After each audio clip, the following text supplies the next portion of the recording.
In a Fox News poll taken at the beginning of 2013, 83% of Americans said government spending was out of control. One attempt to stem the red ink was the sequester, a sort of parliamentary doomsday machine no sane lawmaker would dare set in motion. That was the theory. Would it hold? Do you actually see anything changing until we do hit some kind of government collapse? I hope not. January 31st, Butts County, Georgia. I believe in the Constitution as our founding fathers meant it. That's Congressman Paul Brown. President Obama had Republicans like him in mind when he proposed the sequester back in 2011. If we went back to the original intent of the Constitution, we wouldn't have a debt ceiling problem. People need to remember with the sequester is how it came about, and that was over a fight over the debt ceiling. A fight Andrew McCarthy of the National Review says was picked by Tea Party Republicans like Brown.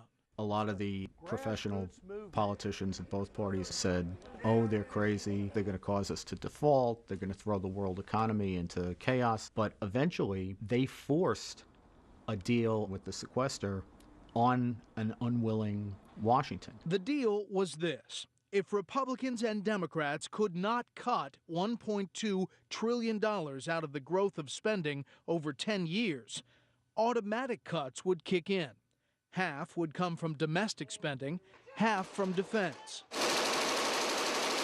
We're not doing it. That's why Brown was torn over the sequester last winter. He desperately wants to downsize the government, except for the Pentagon. We need to make targeted cuts, but we need to have a strong national defense. We need to spend more money on the military. The White House's calculation was that Republicans would not be able to tolerate the sequester because of its impact on the defense budget. But former Clinton advisor William Galston says the sequester revealed something few in Washington expected. It's turned out to be an X-ray of changes inside the Republican Party, where the automatic reflex of being pro-defense has been at least overlaid with an equally important impulse towards smaller government. It would take months for that X-ray image to fully develop. I think both parties have a sense that this would be a negative event for the economy. Remember Maryland Congressman John Delaney? Well, on February 12th, he headed to his first State of the Union address. I don't think a sequester is going to happen. Defense cuts were supposed to be a poison pill for Republicans. They were never going to swallow it back in the conventional wisdom of the past. The President of the United States. Democrats, Republicans, business leaders, and economists have already said that these cuts, known here in Washington as the sequester, are a really bad idea. True, but they disagree on how to avoid them. Republicans want entitlement reform. The president asks for higher taxes and new spending programs. I'm announcing the launch of 3 more of these manufacturing hubs. Use some of our oil and gas revenues to fund an energy security trust. Put people to work as soon as possible on our most urgent repairs. Make high-quality preschool available to every single child in America. Redesign America's high schools so they better equip graduates. Higher taxes on job producers, more spending. It's going to continue to destroy jobs. Last winter, our cameras followed you through the showdown, the sequester showdown.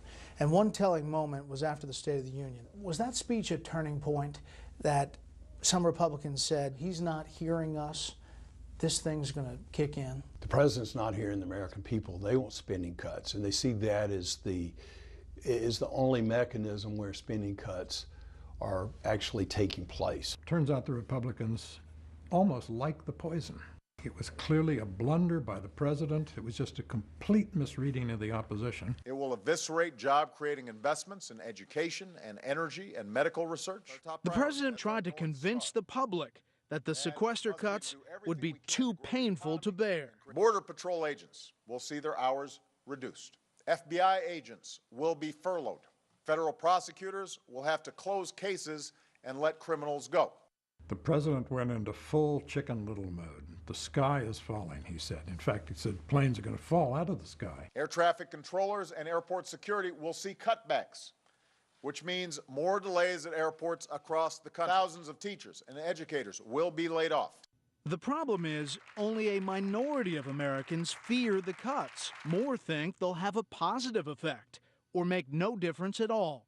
More ominous, perhaps, for the president, nearly half the country thought he deliberately exaggerated the effects of those cuts to try to scare people.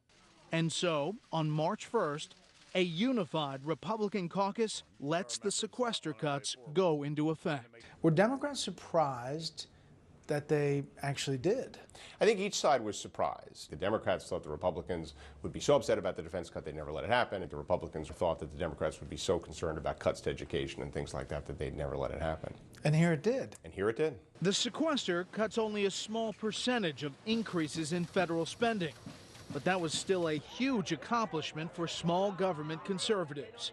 Then, December 10th, Democrat and Republican negotiators agree to set aside the sequester and increase spending. Though they say their deal reduces the deficit, Tea Party groups howl.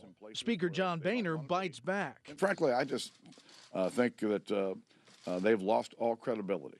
December 12th, the House passes the bill, but 62 Republicans vote no, including Tea Party conservative Paul Brown. Does this budget agreement roll back what Republicans say they accomplished with the sequester? Absolutely, there's no question. We've got to stop spending, and we've got to do it today, because that's the only way to stop this federal government that's out of control.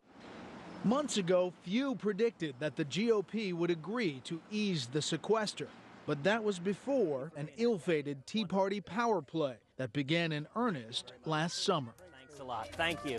Coming up, the limits of leverage inside the long shot fight to defund Obamacare.